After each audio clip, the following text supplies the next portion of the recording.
Donald Trump is panicking as he sets his own death trap, and tragically, he is dragging the United States right into it. COVID comes to mind when Trump would say, like a miracle, it's going to go away. It'll never reach our shores. We're going to have 0 cases. We're going to bend the curve. Then he would say, actually, inject yourself with bleach. And actually, when the summer comes, it's going to get so hot that kills the COVID. It was lie after lie. That's what we're seeing right now as Donald Trump says, well, look, the pressure in the Iranian oil pipelines is such that the entire country is going to explode. Look, the naval blockade is working so effectively that Iran is about to combust from within.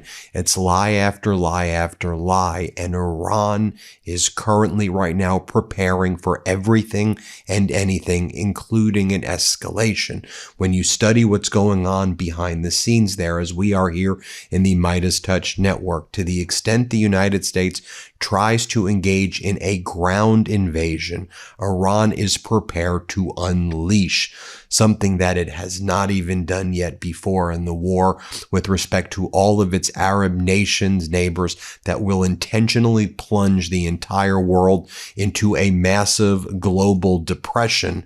And Donald Trump knows this. So while he tries to act like, oh, we've won the war, I'm just trying to run up the margins, when you actually look at the document that Donald Trump submitted to Congress, where he said, well, we're no longer in open hostilities anymore, such that I don't need war power authorization from Congress because we're technically no longer even in a war. We're in the ceasefire and things are fine.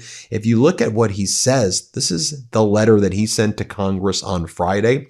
Despite the success of United States operations against the Iranian regime and continued efforts to secure a lasting peace, the threat posed by Iran to the United States and our armed forces remains significant. Accordingly, the Department of War continues to update its force posture and continues the blockade, basically. And so that's what he's sending to Congress, okay? Now, do you think this is scaring Iran in any material way? It is not. Iran, through their various social media accounts, they were posting the following last night. Everyone knows, this is what they were writing to Treasury Secretary Scott Bessent. Everyone knows that you and your pedophile boss lost the war.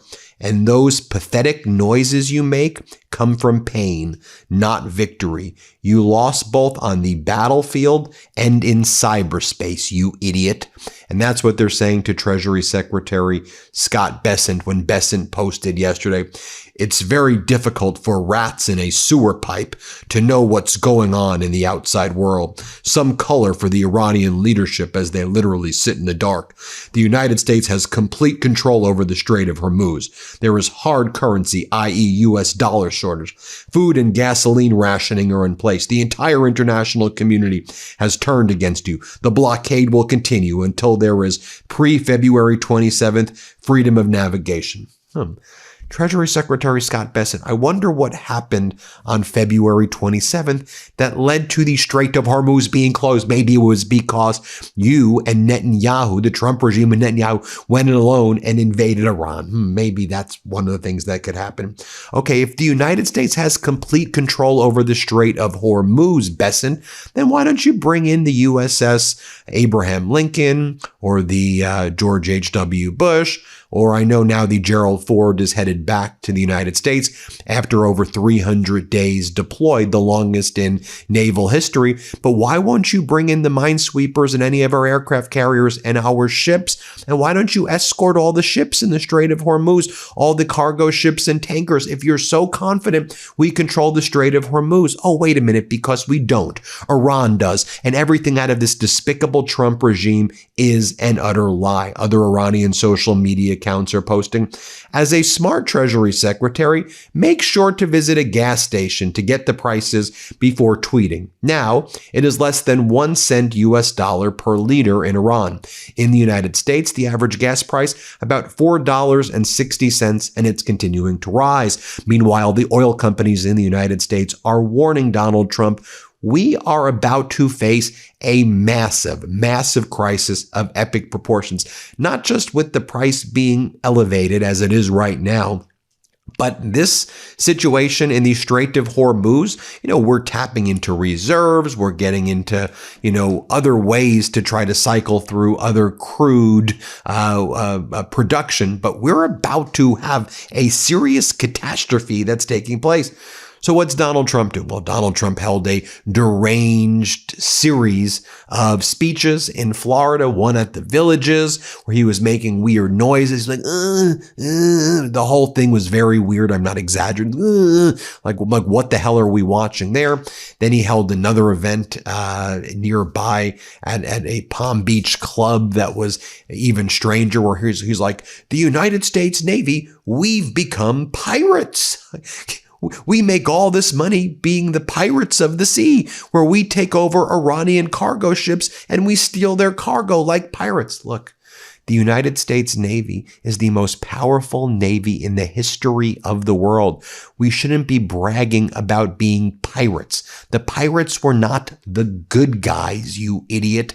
Our Navy and the projection of strength was something that was the envy of the world. Now you idiot and your despicable, tyrannical, dumb-ass regime is bragging about being pirates? I mean, when I heard this, it plays also right into what Iran has been calling you out as. It's not a good thing to be pirates, and Iran is using it to mock you. And you're like, yeah, I guess we're pirates. I guess we're Jack Sparrow. It's the dumbest thing I've ever read. Ever saw. You saw Donald Trump yesterday in Florida saying it. Just so you know, I'm not making this up. Here's Donald Trump saying, we're pirates. Here, play this clip. And there was no response. Turn your ship around. Evacuate your engine room immediately. And you see all these guys running out of there. Now, they're 5 miles away, and one shot into the engine room, blew up the engine room. The ship stopped. They used tugboats, and then we landed on top of it. On top of everything else, we then land on top of it, and we took over the ship. We took over the cargo, took over the oil. It's a very profitable business. Who would have thought we were doing that? We're like pirates. We're sort of like pirates. But we're not playing games because, for 47 years, Iran has been pushing everybody around. They're the bullies. And it gets dumber than that. I mean, last night, Donald Trump making post after post after post. He's posting himself with Uno cards, not the flex you think it is. And he goes, I have all the cards. Yes, Donald, you have the Uno cards, in the sense that Uno, you're going at Uno alone right now with nobody else. Then Donald Trump posts, guess with Netanyahu, dos. Then you have Donald Trump posting this awful photoshopped image of his face on Mount Rushmore. He keeps on posting these weird AI bizarre images of the Washington, D.C. reflecting pool. And he shows what he claims to be reflecting pools when Obama was in office that looked dirty. He's like, look at this reflecting pool. Photo taken September 29, 2012. Coming soon. This is what our country was before and after. Trump! Exclamation point. Then he posts this bizarre photo of himself. This is what he actually thinks he looks like, with his shirt off, and J.D. Vance and Marco Rubio and Doug Burgum. And I truly don't know who this lady is supposed to be, who's in a bikini with these. I mean, this is some deranged stuff. For those on audio, I'm describing a AI image of Donald Trump, Vance, Rubio, and Burgum with their shirts off in the reflecting pool, with a woman wearing a bikini. And that's what Donald Trump is posting, in addition to QAnon posts after QAnon posts. I mean, the entire world is looking at this and saying what German Chancellor Friedrich Merz is saying, which is the United States has utterly humiliated itself. And anybody who supports this crap, I mean, this is a humiliation ritual of epic proportions, that the president of the United States is behaving like a deranged lunatic on 4chan. But I guess that's what Donald Trump is, a deranged lunatic of 4chan, bringing his cult followers through this deranged 4chan dystopian world. And the rest of us, who's actually are the silent majority who just want to get on with our life, are seeing this, we're non-consensual participants in Donald Trump's sicko reality show. Meanwhile, The United States is removing 5,000 of its troops from the U.S. German Air Force base in Germany because Donald Trump doesn't like that. Germany's Chancellor Friedrich Merz is calling out Donald Trump. It's so bizarre. And then throughout dangerous. And then also yesterday, Donald Trump during this speech that he gave at the Forum Club at night in Palm Beach, he's like, look, I'm just so busy every day. I'd love to go and see the 0 people showing up at the PGA tournament at Doral. Did you see that? I'm going to do another video of that for you today. There are no fans, 0, zip. Okay, like 12 fans at the Doral Miami Golf Club.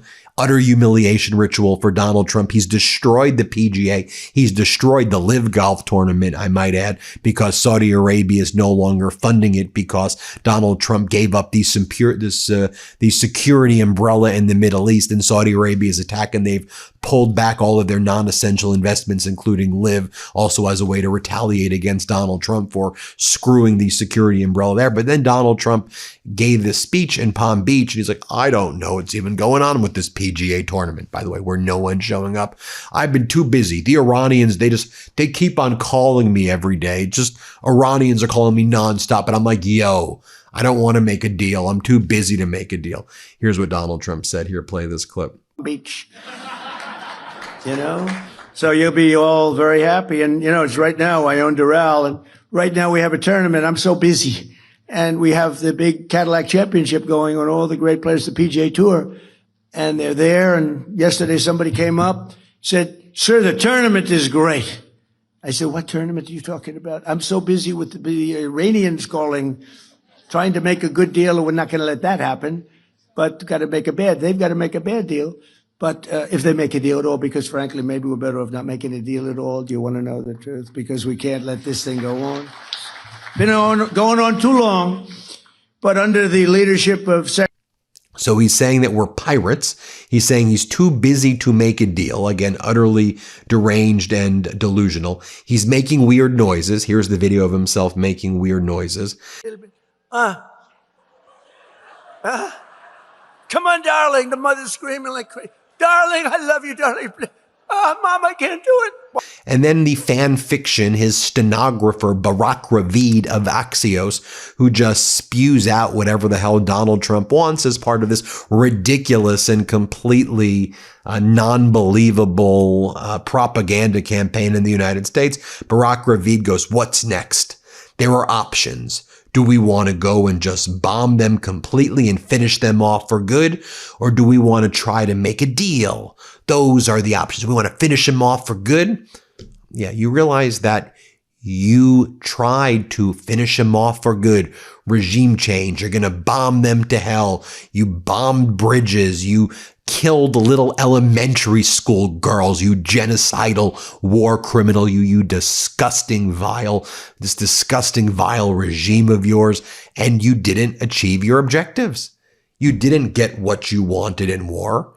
And now you're just there frozen with this so-called naval blockade as Iran is mocking you each and every day, as you think that you're going to, make social media posts, and that's going to, oh my God, did Donald Trump do a social media post of him in the reflecting pool? Oh my gosh, I think I'm going to have to give up right now. I think we're going to have to surrender. Donald Trump was confronted by members of the press yesterday before he flew to Florida and said, you're aware, right, that your buddies in Pakistan opened up several land routes for Iran to bring their crude and other supplies to get around your blockade. Like, are you okay with that? Trump's like, yeah, I love Pakistan. Of course, that's amazing. I mean, this guy is an idiot. Okay, but here's what Donald Trump said. Here, play this clip. Pakistan has opened the land route with Iran. Did they consult you before opening it up to Iran? And are you aware of it? That was a vicious bee. I know everything about it. Yeah, I have great respect. Are you from Pakistan? No, I'm not from Pakistan. I have great respect for Pakistan and for the Field Marshal and for the Prime Minister. Yeah, I know that. And then Donald Trump says, actually, the good news is, since the war began, Guess what? The United States, we have double our munitions now. We've gained munitions since the war. You know, it's one of those things that, again, Donald Trump will say things like last Sunday, we are going to blow up Iran by doing the naval blockade because the oil pipe pressure, and that doesn't happen. It's like, yeah, that's just Donald Trump being Donald. He just says a lot of words. None of them matters. That's just Donald Trump being Donald Trump. And here Donald Trump saying we've doubled our munitions. We all know America has half as much munitions and in some cases less when it comes to some of our critical munitions. And by the way, the air bases in the Middle East were significantly damaged by Iran. A new CNN report shows that most of our bases there utterly destroyed and others barely fixable, but mostly obliterated, all covered up by Donald Trump and CENTCOM. And now the real damage is being discussed. But, and then the Trump regime claims, it was only $25 billion expended in war. And Foreign Minister Araghchi of Iran, and I mean, you're not fooling anybody with this crap. Foreign Minister Araghchi posted after Donald Trump claimed that this war, Donald Trump's Undersecretary of Defense who testified in Congress said, yeah, this war cost us $25 billion. Iran's Foreign Minister Araghchi goes, the Pentagon's lying. Netanyahu's gamble has directly cost America $100 billion so far, 4 times what is claimed. Indirect costs for U.S. taxpayers are far higher. A monthly bill for each American household is $500 and rising fast. And that doesn't even include Donald Trump's tariffs against the world. Oh, but here's Donald Trump, President of the United States, pains me to say that, saying that we have double our munitions now. Double our munitions. What are you talking? We didn't double our munitions since the war. These lies are not just obvious. They're just the dumbest lies ever. And they're just utterly humiliating to the United States. Here, play this clip. There was some reporting this week that because of all the firepower required for epic fury, that there are people in the White House who are starting to worry about our inventory of bombs and missiles. Are you worried? No, we have more than we've ever had, actually. Because all over the world we have inventory, and we can take that if we need it. But all over the world we have tremendous amounts of inventory, the best. For instance, we're stocked and locked and loaded. Right now, we have more than double what we had when this started. But, you know, we're all over the world. We're in many, many different countries, many different places, all packed up. Now, what happened is Biden came in like a stupid fool, and he gave a lot of what we had to Ukraine. Right. And the $350 billion they spent, we don't do that.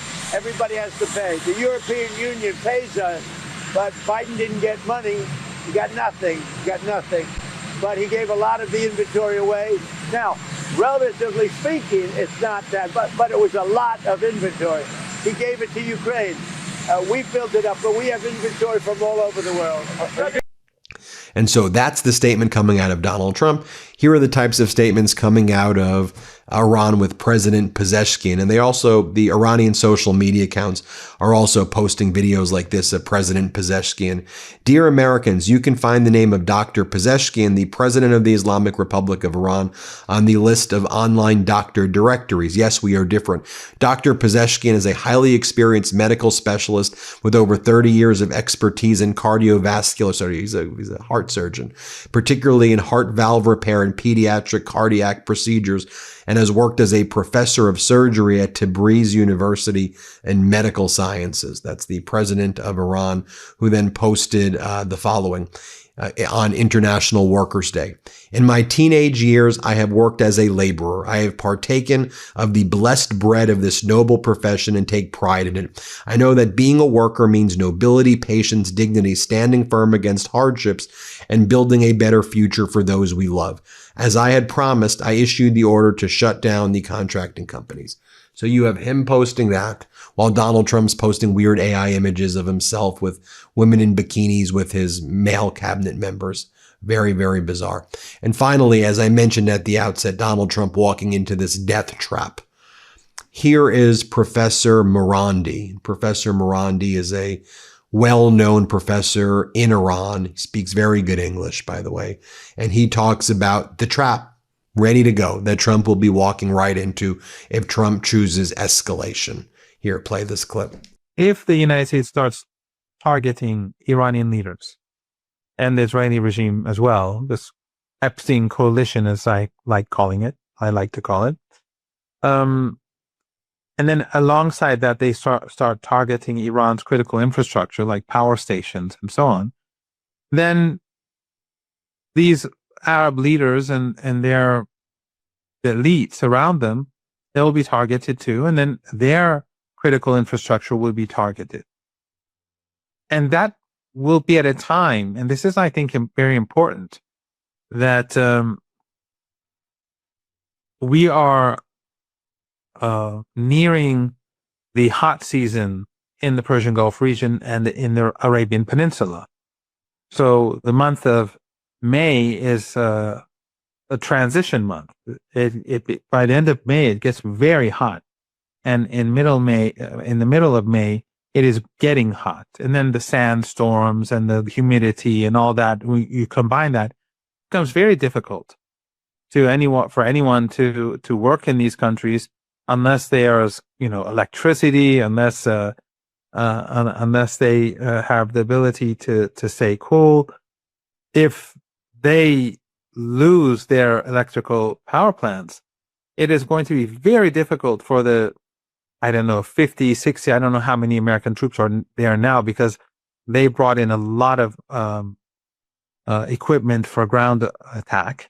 So there may also be extra troops, but the tens of thousands of American troops stationed there is going to be much more difficult for them. There you have it, folks. Let me know what you think. We'll keep you posted every step of the way. Hit subscribe. Let's get to 7 million. You may think you're subscribed, but you may not actually be subscribed. Double check. Thanks for watching. Love this video? Support independent media and unlock exclusive content, ad-free videos, and custom emojis by becoming a paid member of our YouTube channel today. You can also gift memberships to others. Let's keep growing together.